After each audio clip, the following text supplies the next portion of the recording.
Racist black stereotypes are still going on today. Of course, we remember when whites used to dress up in blackface and act like clowns and idiots, but did you know all of this is still going on today? The same people who used to put on black makeup now have the money to pay blacks to act like monkeys. These are racists who use their billions of dollars to turn black people into what they want them to be. This type of plan was first used after the creation of affirmative action.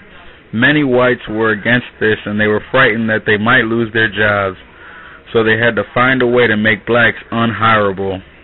The only way to stop blacks from taking white jobs was to somehow convince them to be stupid and lazy. So during the 70s, every black man on TV was only allowed to be ignorant. They had to be cool and sly, pimpsters and gangsters. These stereotypes weren't seen as entertainment by blacks, they were seen as reality. Many black men started dressing like these men and acting like these men.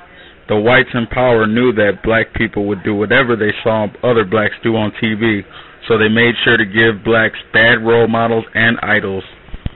Although millions of blacks were hypnotized, there were black people who spoke out against these awful stereotypes of blacks on TV, and the plan stopped for about a decade. The white powers tried to quiet the blacks by creating good, wholesome shows like The Cosbys, Different Strokes, and others that portrayed black men as normal Americans. But near the end of the Reagan administration, this peaceful, stereotype-free era would come to an end. The Republicans wanted to move jobs overseas. They knew that if whites were to lose their jobs, there would be hell to pay. So the best way to keep white people working was to eliminate competition from blacks. Then came the onslaught of horrible black stereotypes, which are still going on today. The government finds poor black men and pays them millions to act like stupid fools on TV to convince kids to be thugs just like them. This depleted nearly half of the young black workforce. Many young blacks now have tattoos and felonies that make them unlikely to be hired.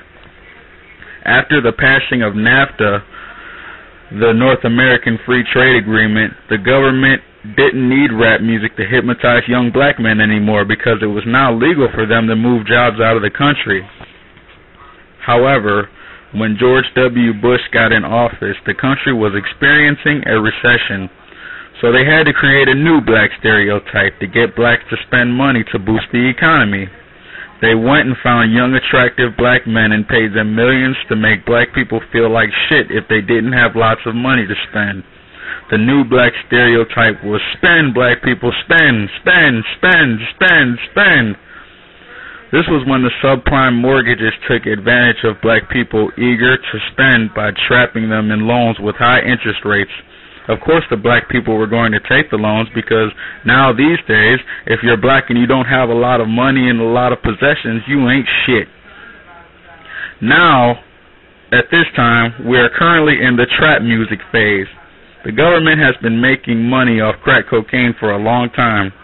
In late 2004, early 2005, crack sales were slumping, and they created a new black stereotype that say all black men sell crack.